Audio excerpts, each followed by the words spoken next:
ఇగో పల్లెటూర్లలో మొగడికి పెళ్ళకు కయ్యాలైనా అనుకో ఏం లేదన్నా గానీ ఒక 2-3 రోజుల దాకా మాట్లాడుకోరు. ఏది అవసరం ఉన్నా గానీ పోరన్లను వీలాలా వాళ్ళకెప్పాలా.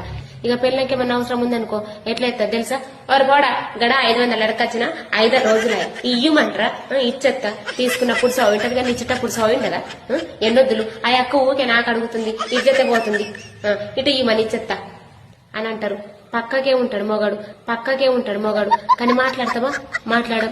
ఇక పిల్లలు ఉంటే ఇట్లా ఎత్తాం. ఇక పిల్లలు స్కూల్కి పోయారనుకో ఎట్లా ఎత్తాం తెలుసా, ఇగో గిటు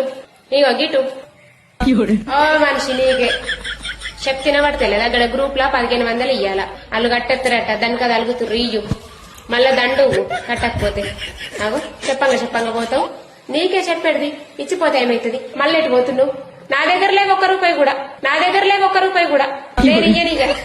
మన దగ్గర ఉంటాయి బీడీల పైసలు పింఛన్ పైసలు ఉంటాయి కానీ నేనియ్య. నా దగ్గర 1 రూపాయి లేవు, ఇస్తే కడతా లేకపోతే లేదు. మరి నాకోసం చేసుకున్నా పైసలు.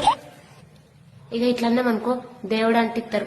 మన దగ్గర బీడీల పైసలు ఉంటాయి పింఛన్ పైసలు ఉంటాయి కానీ ఇయ్యం. ఏంటికిత్తాం, కయ్యమంటే కయ్యం ఆడిండు ఏంటికిత్తాం మనం ఒక్కసారి ఇయ్యన్నామనుకో ఇయ్యనియ్యం. మరి అందుకోసమే దేవుడు అంటే ఇస్తారు పోతారు. మన ఆడలతో పెట్టుకుంటే ఈ మొగలు గెలుతారా మరి.